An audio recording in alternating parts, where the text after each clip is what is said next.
all of that being said, you guys are loyal listeners, and I'm so grateful and so excited to see how I get to come back from this, and grateful for your grace in the time frame.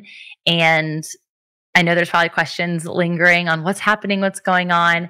And at the end of the day, no different than I would be if you asked for prayer. I am just grateful for prayer over stamina, prayer over energy, prayer over keeping the first thing first, prayer over my family, prayer over our businesses, prayer over the sacredness of what God is doing in this fire. And I know that this is what healthy leadership looks like, because I could easily press in. I could easily I am pressing in, but press on. And that would lead to burnout.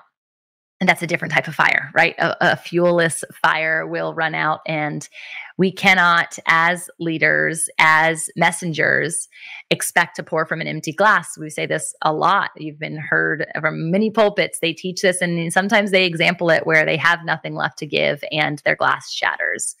And I am here, not allowing that to be something that affects my home, to what could be a catastrophic experience if I let the glass fall.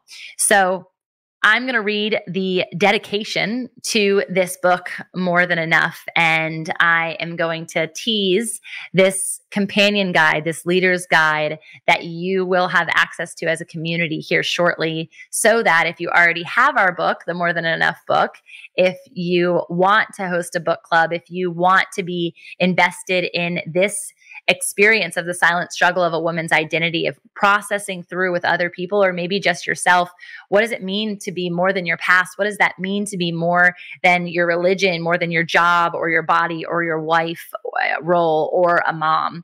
Ultimately knowing that we are enough in Him. And I know it's going to bless you because it blesses me. Because when I wrote this dedication, I just thought, this is what it's all about.